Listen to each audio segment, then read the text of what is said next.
Episode 7. It's episode 7, yeah. It's very exciting, isn't it? Yeah, it is. I'm trying to not use the word exciting. We always say, is there another word for exciting? We do say that. Tune back in on episode 8 for synonyms for exciting. Absolutely. In the grand scheme of things, I am pretty excited for this. It's a really good episode. It's funny because when we launched the podcast, it is aimed at such a broad range of people, and not everyone is an educator that might choose to listen. So I don't feel that we delve into teaching in as much depth as we have for this episode, and I really enjoyed it. It felt a little bit like a CPD session for me.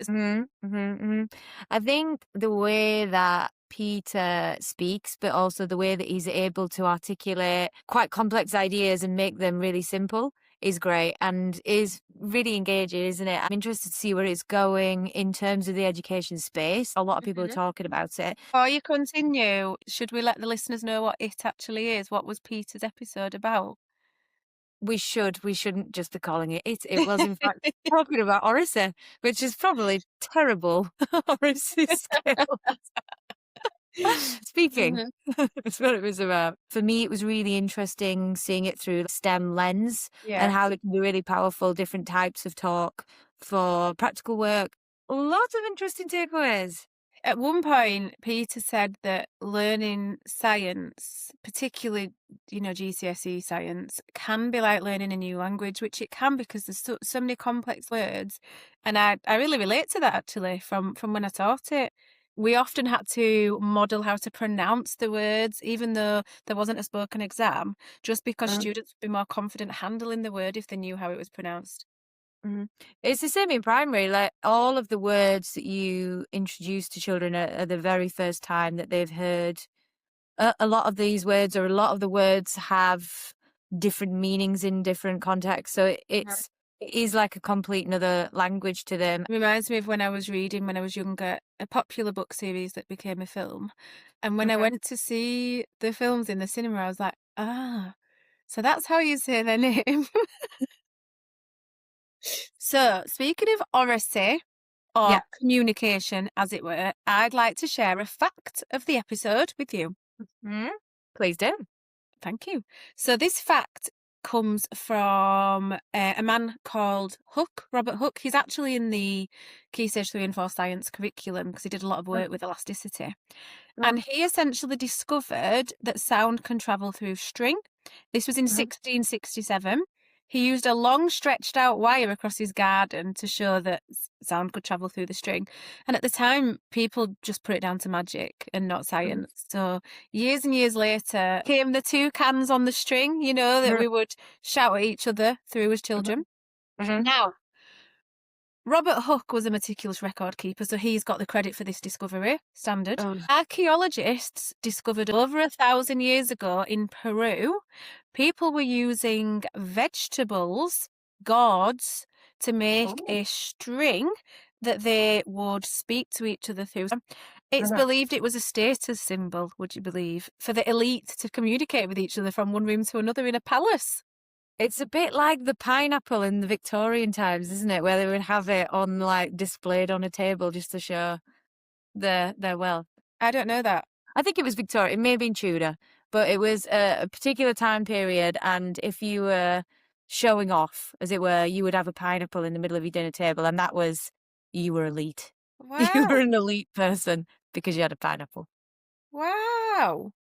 Somebody once described me as a pineapple. Tell me why.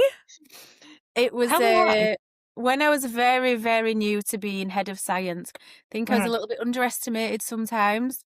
And the assistant principal came and had a chat with me. I think I was feeling a bit downhearted. She came and she said, some people are this particular fruit or vegetable, which was one that wasn't very vibrant. Swede. I think it was a Swede. Swedes are pretty I think it was a Swede. Yeah, I mean, if I was compared to a Swede, I'd be pretty upset. Some people are a Swede, some people are a pineapple, and Ashley, you are a pineapple. Because that must mean I'm elite then in the Victorian times. Absolutely, and I think they would want to display you proudly on their dinner table to show their wealth. Fab. Well, with that, did you have a favourite takeaway from Peter's episode? He was talking about how things are changing slightly in higher education. They're now looking at more verbal ways of explaining findings from research and things like that. So with the movement of AI, they're moving more towards a spoken sort of research piece, which I think is really interesting because that's really something that we need to be thinking about much, much earlier on. Yeah. If I had to stand up and do that now, I'd find that incredibly nerve-wracking. And we both know that a big part of our role is speaking. It's speaking Yeah. to various different people. But that is a skill that I've had to work on hugely in my adult life. That was a really interesting thinking point, really, for me, in terms of what we are going to have to put in place from primary, because it needs to start really, really early so that people are confident by the time that they're in secondary. And I imagine with the questioning and things like that, there's not a lot that you could try and just ad-lib. You have to know what you are talking about inside out, back to front. It's not like my German GCSE where I just had to say, my name is Ashley and I have 2 brothers and a sister, like going to the cinema. Can you do it in German still? Yeah. Ich heiße Ashley. Ich habe eine Schwester, 2 Brüder, maybe. I hope you enjoyed it. Oh, I actually really enjoyed that. Still got it. And on that note, shall we listen to what Peter's got to say? Yes, definitely. Let's go. Hello and welcome back to STEM Conversations, a podcast created to share stories, ideas and experiences shaping science, technology, engineering and maths. I'm Sarah, and as always, I am joined by my co-host Ash. Hi, thanks Sarah. Today we're joined by Peter Munroe, a science education leader, researcher and speaker with a passion for teaching and learning through talk. His research interests are oracy, dialogic teaching and classroom talk, especially in science education. He is also a Deputy Curriculum Leader for Science at Uckfield College and has led science teaching across Key Stages 3 to 5. Peter, welcome. Well, thank you so much for having me. I was thinking about preparing for this, and we actually, a couple of months ago, had a really great chat in preparation for this. So I'm hoping we can kind of recreate that where we can down the science and oracy rabbit hole. So hopefully we can share some of that now. We did. I remember that was meant to just be a check-in and we wish we'd have recorded it at the end. It is really great to have you with us on this episode. We're going to be exploring what oracy means and why talk matters so much for learning. We're going to be looking at inclusive, dialogic classroom practice, what this means for pupils with SEND, and what the findings from the curriculum and assessment review means for schools. So no mean feat in this very early day in January. Just a few bits. We're going to put you through your paces. But before we start doing that, what have you been working on recently and what's exciting you most right now? Well, there's a few things. So over the last sort of year, I think it's been, I've been working on a research project on the role of dialogic teaching and talk in practical science. So I'm really enjoying exploring that and thinking a bit more deeply about it. So I'm working with somebody who's a real expert on practical science, so Chris Harrison, and looking at the talk side of it. And we're thinking about how we can make science practicals really, really productive learning experiences for students. And it's kind of really made me think about how I view practical work in science. So it's been a great experience, and we're going to be presenting that at the ASE conference this weekend, which I think you guys are going to be at. Yeah, we'll see you there. Yeah, it's going to be a great time. I think really good time to think about, STEM education in general. So that's one thing. Then in my own school, I've been looking at how oracy and talk can be used across a range of different subjects. So I'm working with the maths department recently, and we'll be looking at how DT use oracy as well. So I'm really looking forward to unpicking things that are outside of my natural habitat and looking at how oracy works in those different settings. And it's always really good just to see other lessons and see how other subjects do stuff. What's exciting me most at the moment, I'm pretty excited about the ASE conference, but I'm also really interested in thinking about how the curriculum and assessment review gets off the ground and how those things start working. So I've got a few mixed feelings about what they've said about science education, but I'm really thrilled to see oracy's really taking a leading light in the curriculum review. And I think it'd be really interesting to help teachers to use oracy in their lessons and talk about dialogue and things like that. And there's some fantastic books coming out that will really help with that. So Topsy Page, who writes loads of stuff about oracy, has got a new book on secondary science. And then Michael Gardner's got one, which I'm going to just big up because I'm interviewed in there, I think. Pick it up. somewhere near the end. And Yeah. so definitely get a look at that one. And that's a really interesting one on Oracy that I'm kind of excited about, because it talks about the sort of social justice stuff and social mobility stuff with Oracy. It sounds like you are keeping yourself very, very busy. And I know we were talking just before we started recording here, you were talking about your session that you're doing at the ASE as well. So maybe we'll get a little bit of a sneak preview in this episode today, but then we'll find out even more about it there.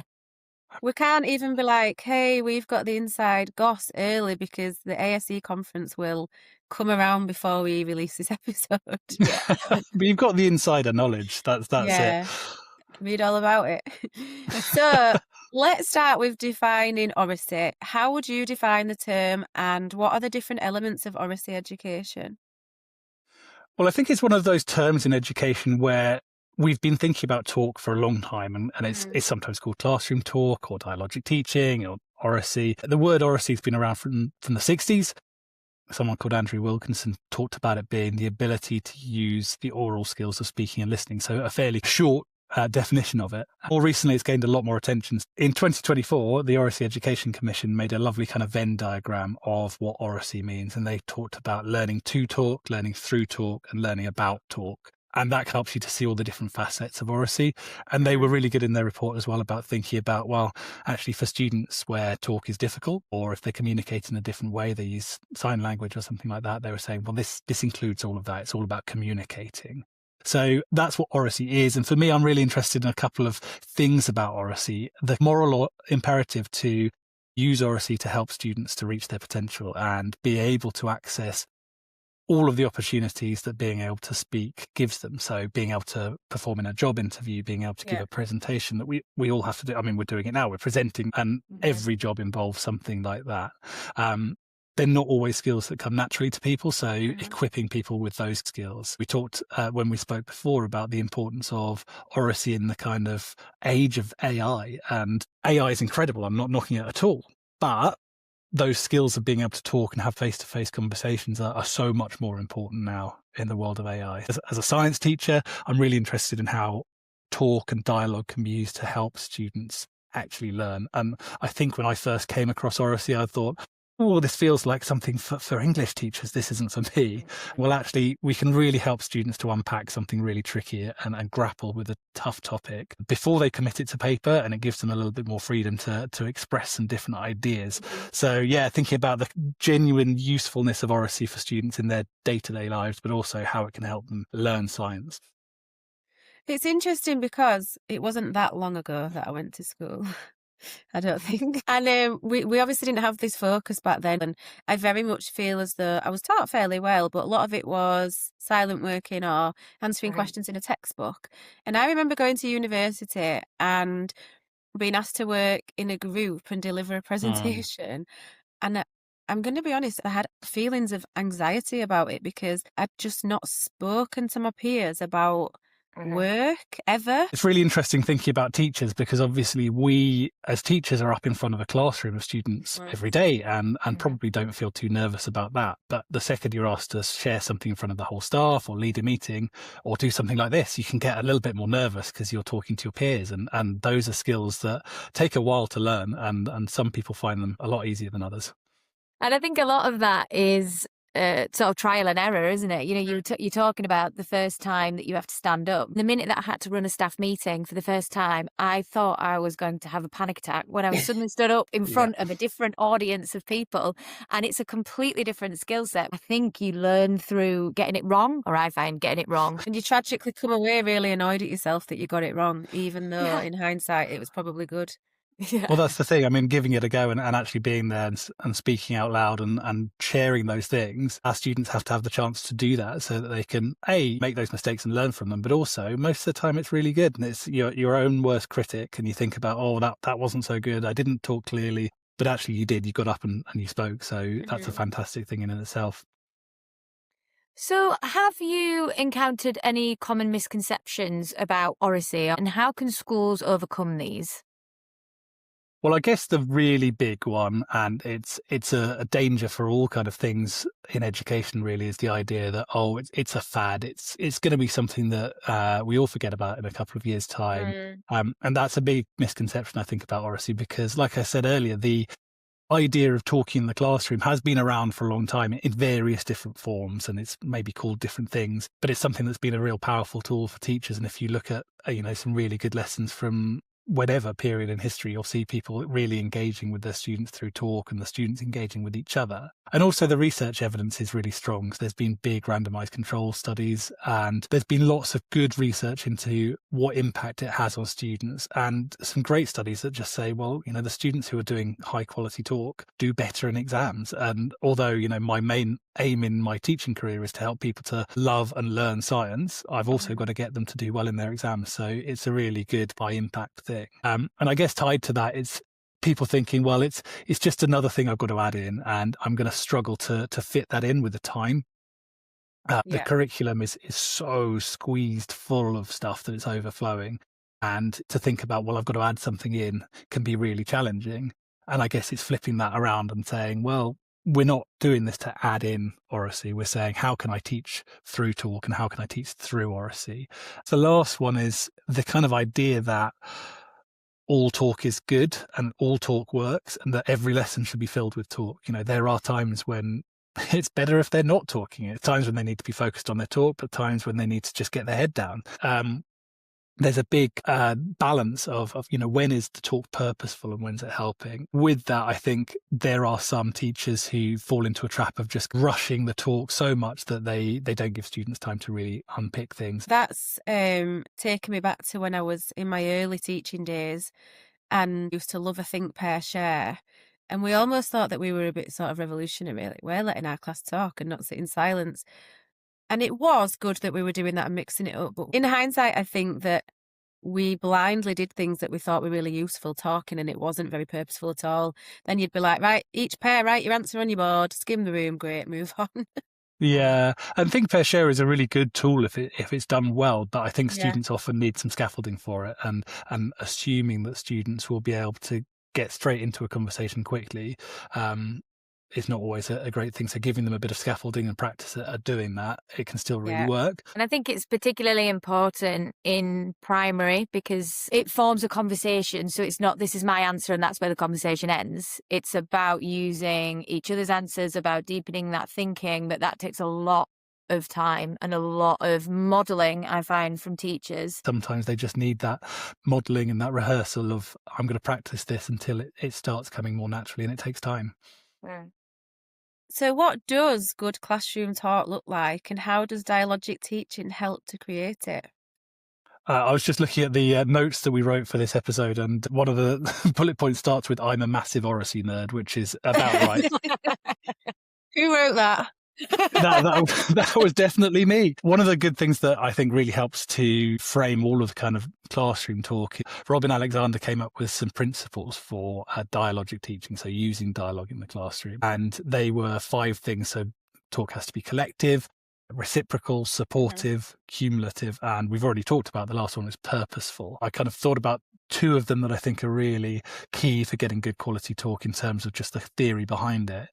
And cumulative, having talk that's cumulative, and the best classroom talk is that kind of talk that builds on an idea. So one student says something and another student says, what you said is great, but I think we could also say this, or well, that's made me think of something else I thought of. So you could have a really good building up discussion, and that can go across multiple lessons. You can say, well, last lesson, I think you said something about the nucleus and how that contains DNA, and another student can say, oh yeah, well, DNA is what codes for protein. So the cumulative idea of talk not just being a case of I'm going to share my answer, you're going to share yours, and that's the end. And that's it, yeah.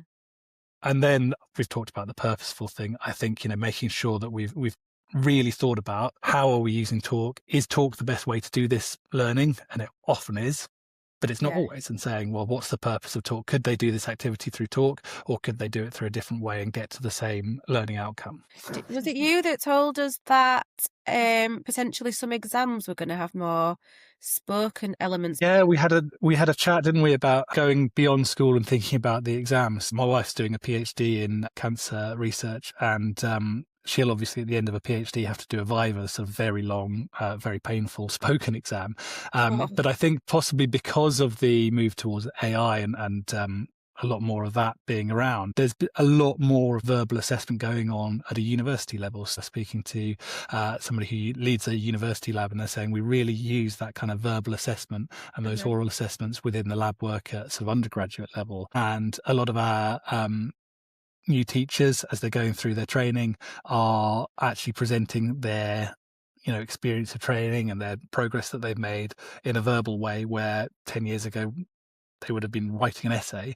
So I do wonder if we're going to see a little bit more of that trickle down into secondary education. When there's a discussion going on, then actually you can tweak the conversation. You can say, oh, what you said, can I ask you something else about it? And that really unpicks somebody's knowledge about something. So it's a really good, interesting way of assessing people. So I love the fact that you've introduced yourself as a massive Oracy nerd, and you've given us a little bit there about the theory behind it. But what does it actually look like in lessons? So we mentioned with science how the curriculum's really quite busy. I like activities that a teacher can do quickly and slot into a lesson without huge amounts of planning, and that they can build up. Really simple stuff like a talk scaffold and sentence starters. One of the things we've done quite a lot of recently in the last year at our school is a little kind of activity that I developed called 2 hands and 1 eye. The idea of that is it's used for questions where they have to analyse something or evaluate something, and I get them to stand up and put one hand up and put the other hand up and then point to their eye. And that's just a little way of helping them to remember all the stuff that would go into an evaluate question. It's on the one hand, I think this, on the other hand, I think that, and then overall, I think. So I think it's great. So for example, it could be thinking about evaluating the use of solar panels. And on the one hand, I think they're brilliant because it's a renewable resource. On the other hand, they're very expensive to buy. I think overall that they are a helpful thing that we can add to our energy supplies or something like that, because they give us renewable energy. So that's something I quite like using. We've put that into a lot of lessons because there's loads of exam questions as well that talk about giving a comparison, and that's never going to get them 6 marks to do it that way, but it helps them to train up and thinking in that way of giving the pros and cons of things and then a conclusion. Another thing we've been trying out a lot of is something that a researcher called Naomi Henner came up with, which is called a word bridge. It's the idea where students are given the kind of start point and the end point to a sentence or a phrase, and 5 or 6 words, they've got to kind of link them together. And in their groups, so usually maybe a group of 3, they've got to build a bridge between those 2 words. So verbally speaking out how they could link those 2 phrases together. When you're working in a group, you can give some different roles to students. So it could be that one of them is coming up with how to link those words together. The other one is maybe giving them some ideas from their notes that they could include in that. And then afterwards, the third person can kind of read out or speak out what they've said together, and then fix any kind of errors that there are in that. So there's loads of stuff on that from the Royal Society of Chemistry site that we've used and we've adapted, and we've made our own ones as well. And I think that's a really nice activity. And I've seen that with quite a lot of different students. It really gives them a framework that they can use, and it doesn't require loads of prep as well. So I really like that one. I can imagine it gets them to think about things a little bit differently, doesn't it? And I think sometimes when, especially the idea of working in groups, working in pairs, and everybody's got more of a role within that, even if something's not quite clicking for you, just having that conversation, batting those ideas around and discussing that, I imagine has a real impact. And like you say, it doesn't require a lot of prep. Yeah. And then kind of similar to that as well, we do something that's sort of low prep, where I give them a few slides that are pre-made and they've got to come up with a short script for them. So if you've ever tried running presentations in class, they spend 3 hours trying to choose the perfect font and then change the background 15 times. And some students don't really think about how they're going to actually talk it through and how they present it. So again, a kind of quick activity that's easy to adapt is, just a few slides maybe that have got a different diagram on each slide or a different picture on each slide, and they've got to come up with a script for it. Really gets them thinking about what they're saying rather than how they're making the presentation look.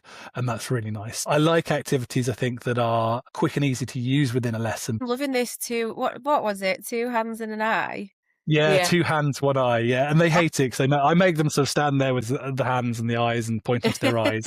And a group of kind of year 11s just come in from PE, and I'm making them do all that. But it's a really quick way of getting them to think about putting in a conclusion at the end of their evaluate question. So in STEM lessons then, we have talked about this a little bit, but let's unpick it a bit further. What kinds of talk genuinely support reasoning and conceptual understanding? Reasoning's a really interesting one, because I was looking at helping our maths department with some of their Oracy stuff. I mean, I say helping them, they're doing some fantastic stuff without me. But they are looking at how they can reason their arguments and follow through a logic. And reasoning's really important in speech, because when students are reasoning, they actually learn more and they make more progress. So there's a great bit of research from Clara Sadova who looked at the kind of talk that students were doing in lessons and basically said the students that talk more make more progress, but particularly the ones that do reasoning questions. So I think this because, and that kind of reasoning is really, really powerful, not just for learning, but again, that kind of link to actually doing better in tests. We mentioned think, pair, share earlier, and I think when we're thinking about this, giving them some reasoning sentences and really prompting them to use the reasoning sentences if they're doing any of that kind of paired talk, and giving them the kind of access to a sentence starter that says, the reason this is happening is because, or the reason I've said that is because, can allow them to access that higher level of talking. And like I said, maths are really good at doing this, because they call it argumentation quite often rather than reasoning, but it's the same idea of kind of saying, well, how did I get to this conclusion from these facts, or how did I come to this solution from that information? And I think that's something that we should do more of in science. I was laughing when you said, not because it was funny, but when you said students that talk more make the most progress. I thought, I wish someone had told my parents that when my school report used to say, really hardworking, but talks quite a lot. Yeah, were you one that was listed as being enthusiastic, I think? Probably, yeah. Yeah, Do I give that 100% vibe? I was the opposite. I was actually, for somebody who likes talking about talk, I was just really quiet and never spoke or kind of raised my head at all. So I can't see that now. I can't see that now. Me either, actually. But I do think that there used to be a lot more introverted students because they weren't shown how to speak. I think it wasn't the routine, I guess, in lessons. I was talking to other people in our science department the other day, and we were talking about what our lessons did look like, and similar to what you were saying about a teacher would explain something, you get on with the worksheet, and that was sort of the end of the lesson, and not huge amounts of interaction. So I think there's something with that. There was definitely a time, and I don't disagree with the words themselves, but the mantra sort of was teachers are the expert, so they should be sort of dominating the room. But I think that now we know they are the expert, but they shouldn't necessarily be always dominating the room for the students. Well, they also need to be able to do that, those kind of reasoning discussions that we were saying. Even if the teacher could give them the answer, the students need to be able to reason it, because I could give you the answer for this one question in this one circumstance, but when you're working in a research lab, you're not going to get that exact sentence, the exact question, exact scenario, or when you're in the exam, you're not going to get that exact conversation. So being able to guide them in their own reasoning so they can work things out together. So how can teachers use talk purposefully during demonstrations and practical science to support thinking? Well, here's where I kind of seamlessly segue into my research that I've been doing that I'll talk about at the ASE. So last year at the ASE conference, I did a talk that was about what science teachers believe about dialogue in the classroom. And I'd kind of done some research with a school looking at, well, how did teachers feel about using talk in lessons, and what did they believe were the barriers towards that? And generally, I'd found that lots of science teachers were really positive about using talk, and loads of people felt this is something that we can do. And then what I found was that for a lot of teachers, there were some barriers, and the idea of just finding time for it was a big one.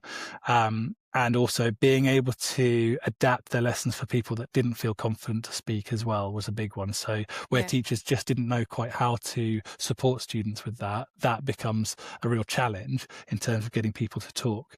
And interestingly, at the end of that talk, I was chatting to a few people afterwards who were doing that. And one of them was Professor Chris Harrison, who's done a lot of work on AFL and thinking about kind of assessment stuff and on practical science. And we just started talking and thinking about is there something that we can look into about science talk, not just in general, but in particular with practical lessons? And can we think about how practical work can be made more purposeful through talk? So we've been doing a lot of looking into that. We've recorded a bunch of lessons. We've kind of examined what teachers and students are saying about the practicals and thinking about what are the common features in those lessons and what kind of dialogue works really well in a practical lesson. And again, the thing about reasoning is really good. Can you give a reasoned explanation for what you've seen? If you've made this observation, why do you think that's happening? Can you link that back to the theory that we learned before? Or can you suggest how we might be able to investigate that further? So I think it's a really useful thing to look at the place that practicals have and what we can use in practicals in terms of talk that will help students to really connect that hands-on practical work to the minds-on stuff of like, well, what am I actually learning through this, rather than ticking the box and saying, well, we've done a practical today. Because students love practicals and that's a fantastic thing to do with them, but we also need to link them to that theory and being able to adapt the questioning in that. And one thing I found really interesting was some research that Chris had done previously was the idea that actually students make loads of progress actually from watching a live demonstration from a teacher. They make a lot less progress if they've just watched a video. And I think there's a real connection there of saying, well, actually the teacher can adapt what they're saying. They can question them. They can get some feedback instantly from the students. I think what we're looking at is, well, are the kind of questions that teachers are asking in practical demonstrations things that they should be doing during the practical? So I don't know if I answered that question at all, but that's what I'm kind of looking I at. liked what you said regardless. It was really interesting. But it's great as a science teacher to spend some time looking at the reason why we do practicals. And, is this practical working? Can we change it? Are we supporting the students to really understand something from those practicals? The required practicals for the exam boards, they learn so much from them and they're really purposeful to learning, etc., etc. But unfortunately, because of time constraints and whatever else, teachers sort of teach the required practical to the test instead of really getting the most out of it, and sometimes almost only do those practicals and all the rest of videos, as though it gives them permission to miss some out almost. Yeah, I think it's a real challenge because you can see the purpose behind those practicals and thinking, this is a great thing to get students doing the same practicals, getting a really wide experience of practical work, but also thinking, well, we don't want to limit students to only seeing those practicals. Yeah. We want to be able to see some of the other practicals that aren't necessarily on the exam, that they can still use their practical skills and build up their working scientifically stuff. And the Royal Society have done something where they've looked at the number of practicals going on, and it has been a real drop over the last decade of the number of practicals that students are reporting in lessons. I think it's, COVID had a huge impact on how we did practicals then, and it's quite hard to recover from that, I think. So there's lots of things going on, but I'm really keen on helping schools to do more practicals in a purposeful way and also use talk to build up those. It's really interesting to hear you both speak about it from a secondary perspective, because there are similar things happening within primary science as well. So there's an amazing research paper that came out in March or April this year, I believe, 2025 even, not this year anymore, which was looking at purposeful practical. And whilst primary teachers really want to do more practical work, a lot of the time they're finding it more difficult to articulate the why that they're doing it. And I think you spoke earlier about a phrase, hands-on and minds-on, and I think talk for me is where that overlaps. So it's not just children are doing for doing's sake. Hopefully we're going to see some real positive changes in 2026. Yeah, absolutely. 2026 is the year. 2026. It's like when you write it on the board for the first time and you always write 2025. Usually it confuses me so much. I'll write like 2016 or something. It just really confuses 2006. me. Yeah. I had really big ambitions for 2026 and I kept saying to people, so next year, and then I've realised, it's here. It's now happening, and I've got to do all those things I said. No. It's January and I've got to do my resolutions. So how can Oracy be made genuinely inclusive for children with SEND, including those with speech, language and communication needs, or those who use augmentative and alternative communication? So the Oracy Commission, when they did their report, really included all of the different forms of communication in their definition of Oracy, because they said this is really important that it's something that's inclusive. And so it's really challenging. It's not an easy thing to think about, but what's helpful for one student is often helpful for all students. I've talked before about using scaffolds and speaking scaffolds and things like that. So they're helpful for students that are going to struggle with communication or communicate differently, but they also help every student. So if we're regularly using scaffolds and also using the same scaffolds so they can become used to it and become used to that routine of talking in a particular way, and then being able to slowly remove those scaffolds. If you've got somebody who's using British Sign Language or something like that, adapting those scaffolds for them. But if you've got some good quality scaffolds, then they can usually fairly quickly be adapted. Using short activities as well is really good. So chunking the discussions and not asking students to do huge amounts of discussion points in one go, allowing them some time to talk about one thing, getting some feedback, helping them, supporting them, checking in that they're understanding it, and then coming back and doing another section of that builds on it. And again, that's something that works for all students. It works for those who maybe need a bit more support, but also all students can really benefit from doing that. And then I love a game and kind of giving students something that they really engage with. And with students who've got communication needs, like roll a dice to see how many words they've got to include in a sentence, or turn over cards with different words that they've got to be able to include in their conversations, and turning that into a game or into a competition. Again, that works for everyone. All the students really enjoy doing that. I do. I completely agree with that. And really interestingly, Ash and I went to Research Ed last year. And we were listening to a talk by Peps McRae, and he was speaking very, very similarly about the idea that any scaffold that works for children with SEND will work for the entirety of the classroom. So it's really interesting to hear that is the same with Oracy as well. I'm thinking about, from a primary perspective, again, if you had those word cards, yes, they would provide that scaffold and support, but it absolutely would stretch and challenge those higher attaining children as well, if they're thinking about, okay, you've got to get all of these words within this conversation, but then you've got to think about how they link, and maybe then challenge them again with, well, if you can use these words, how may link it to another area of science. So really easily there, with very little planning or prep in terms of extra resources, more worksheets, more questions, etc., can then be meeting the needs of every child within your class. Absolutely. And then you can very easily kind of add into their word mix something that's going to be more challenging, or something that's going to support them to link them together. And if all the students in there are getting different cards and being passed different things, then they won't be sort of feeling like they're being singled out for stuff as well. So it's fun for them. I like the idea of putting a curveball in. Yeah, I was going to say we're all quite competitive even as adults, aren't we? So I like the idea of making it into a bit of friendly competition, because sometimes you work harder if you think you might win. It's the Christmas Monopoly game coming out, where you don't talk to your family again for a year because you've had a falling out over Monopoly. You've got to guard against that in the classroom. Monopoly, I wish. My brother's into tabletop games, and we've been playing really challenging. Have you heard of Azul? Wow. No, that's because it's not family friendly. Is it one of those ones that requires like a huge table to set up? Oh, yeah. So the Curriculum and Assessment Review called for the development of a national Oracy framework.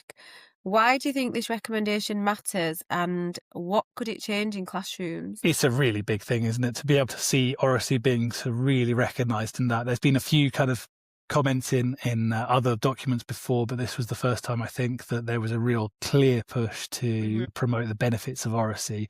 And I think actually schools are already doing it. There's loads of schools doing some fantastic work on talk. There's loads of schools doing some fantastic stuff on talk in science as well. But it's really interesting to see that it's being recognised in that way. I think it's going to be a big challenge to come up with the framework. Whoever's coming up with that, I'm available.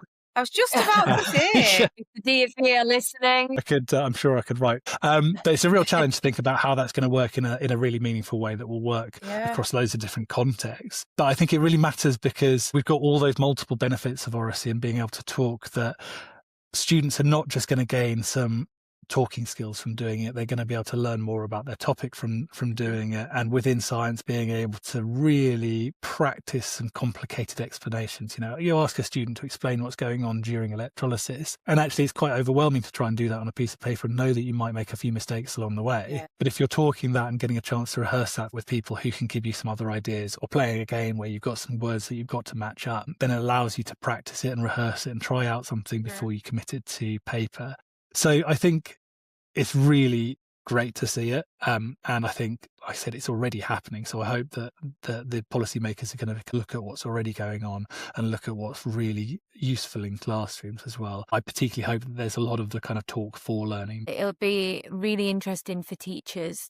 Going back to what you said earlier, that it's not just for English. So, we're not just thinking about Oracy within English, we're thinking about Oracy across a range of subjects. It'll be really interesting to see the nuances that I imagine will come into certain subjects. So that was my other bit of research, thinking about what teachers believe about Oracy and what teachers believe about dialogue and how they view the barriers towards it. If you're worried that a student's going to really struggle with it, you might think, well, I might not try that. I think that confidence thing is a really big challenge in terms of confidence in your student's ability to do it and confidence in your own ability to embed that. So with our resources in our school, and what I encourage others to do as well, is just really build in those activities into your schemes of work so that, students are seeing them regularly, and so that they're able to know exactly what they're going to be doing when they're asked to talk, and know that they've got a selection of tools that they can use. And if teachers know that that's going to be what's coming up, they build up their skill with that. Demonstrating that those Oracy activities don't have to be huge prep tasks or things that require loads and loads of planning, but that can be used and applied in lots of different ways is really, really helpful. Building up student vocabulary through talk, but also building up vocabulary ready for talk.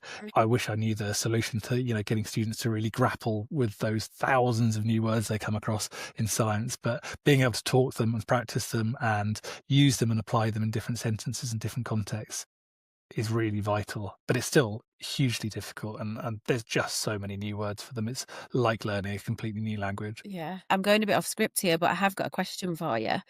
I feel as though with no prompting and no sort of government focus, you have been championing Oracy, especially in science. And I just wondered where did that come from? Why did you pick Oracy in particular as your area of focus? I wasn't really into it before, and I thought, oh yeah, this is kind of not for me, and maybe it's not something that works in science education, because I don't think I'd seen how useful it could be for learning. And I thought, well, this is great. We want to encourage our students to be confident speakers. We want them to be able to talk in a range of settings, but is that my role as a science teacher? And so a couple of things happened. I mean, partly I was kind of given the job to look into how we use Oracy within our department anyway. And I thought, well, okay, let's start looking at it.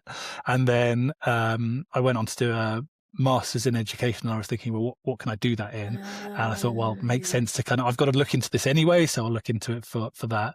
And the more I started digging, the more I started looking at the thing about talk for learning, and not just learning about how to talk, but learning through talk.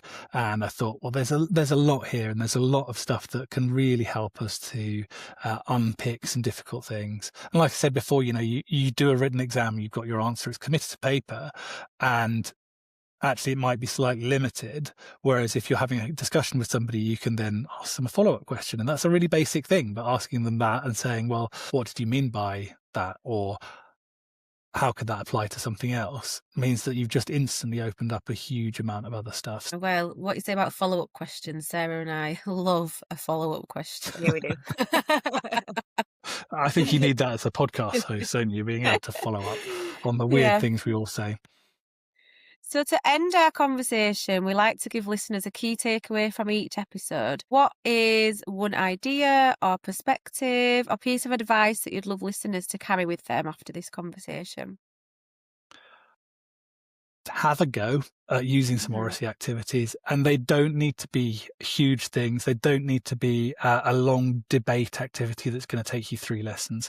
Have a go at a different type of scaffold that you've never used before, a talk scaffold. If you're going to do a think, pair, share activity, which loads of teachers do anyway, provide them with some prompts up on the board, or have a go at my 2 hands, 1 eye thing. As science teachers, like I said, there's so much in the curriculum, but just slightly switching an activity that we might have done as a written activity into a spoken activity, see how it goes, and it might fall flat on its face, and you might say, oh, I'm never going to do that one again, but then try something different. Like Sarah said earlier, we do often just learn through things going wrong or through our mistakes. It might go wrong, just tweak it and try again. Exactly. I love that.